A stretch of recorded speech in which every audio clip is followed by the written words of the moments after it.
আসসালামু আলাইকুম ভিউয়ার্স, কেমন আছো তোমরা সবাই? আশা করি খুব ভালো আছো। আলহামদুলিল্লাহ আমিও ভালো আছি। আজকে তোমাদের সঙ্গে শেয়ার করতে চলে এসেছি আবারও একটা ইউনিক রেসিপি। আজকের রেসিপিটা সবারই খুব ভালো লাগবে, প্রথম থেকে শেষ পর্যন্ত দেখার অনুরোধ রইল। আজকে আমি তোমাদের সঙ্গে শেয়ার করব ছাতুর কচুরি। হ্যাঁ, ছোলার ছাতু দিয়ে কচুরি আজকে বানিয়েছিলাম, সেটাই শেয়ার করব।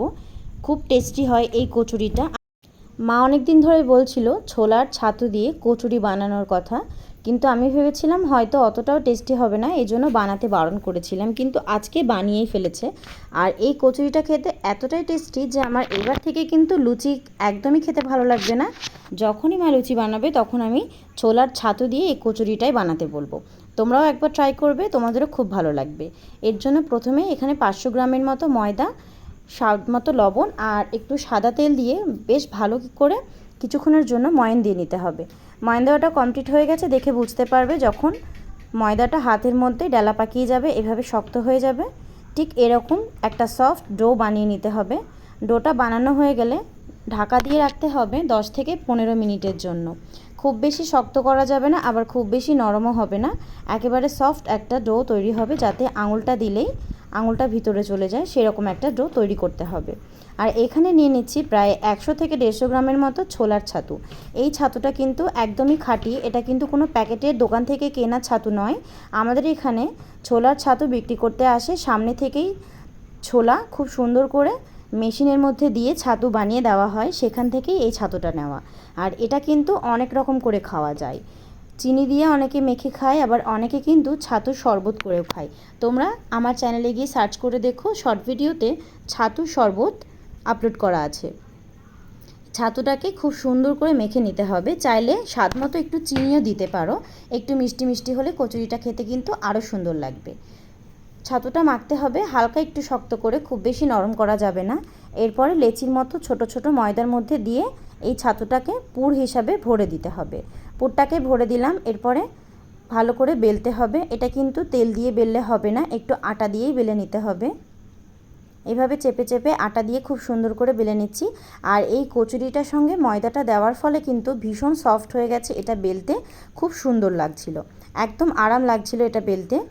তোমরা একবার অবশ্যই ট্রাই করে দেখবে। এরপরে সাদা তেল দিয়ে দিচ্ছি কড়াইতে পরিমাণ মতো। তেলটা গরম হওয়া পর্যন্ত একটু অপেক্ষা করব। আমি খুব বেশি কিছু অ্যারেঞ্জ করতে পারিনি, তবে যতটুকু সাধ্যের মধ্যে ছিল তোমাদের সঙ্গে শেয়ার করছি। তোমরা আমাকে এভাবেই সাপোর্ট করো, আমাকে লাইক কমেন্ট করবে। আর যারা নতুন নতুন আমার চ্যানেলে এসেছো অবশ্যই কিন্তু চ্যানেলটা সাবস্ক্রাইব করবে, আর একবার অবশ্যই আমার চ্যানেলে ঘুরে আসবে। অনেক রকমের রান্না আছে, অনেক রকমের রেসিপি রয়েছে, হয়তো তোমাদের ওগুলো ভালো লাগবে। ভিডিওগুলো একবার করে দেখার অনুরোধ রইল। আর এখন যদি তোমাদের মাথায় কোনো রেসিপি আইডিয়া থাকে তাহলে অবশ্যই আমাকে কমেন্টে জানিও, আমি সেই রেসিপিটা তোমাদের সঙ্গে শেয়ার করার অবশ্যই চেষ্টা করব।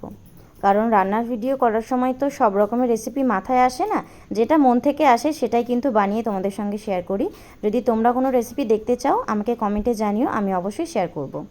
লুচিগুলো কিন্তু খুব সুন্দর ফুলে গেছে, একেবারে কিন্তু এখানে না ফোলা নিয়ে কোনো ভয় থাকবে না। কড়াইতে দেওয়ার সঙ্গে সঙ্গে একেবারে এপিট ওপিট ফুলে লাল হয়ে গেছে। এতটা পরিমাণে ফুলে যাচ্ছিল যে ফোলার কারণে কিন্তু ফেটে যাচ্ছিল। দেখতে পাচ্ছ খুব সুন্দর করে কিন্তু কচুরিগুলো ফুলে উঠছে। একটু লাল লাল করে আমি দুই সাইডই ভেজে নিচ্ছি। এই কচুরিগুলো কিন্তু খুব সফট হয়, আর এটা খেতে কিন্তু ভীষণ টেস্ট হয়। দেখতে পাচ্ছ কচুরিগুলো কত সুন্দর সফট হয়েছে, আর ভিতর থেকে কিন্তু ছাতুগুলোকে একেবারে সেদ্ধ হয়ে গেছে, এটা কিন্তু দেখে বোঝাই যাচ্ছে না। আর এখানে কাঁচা কোনো গন্ধও থাকছে না। এরপরে আমি এই কচুরিগুলোকে সার্ভ করে নিচ্ছি আলু দো পেঁয়াজার সঙ্গে।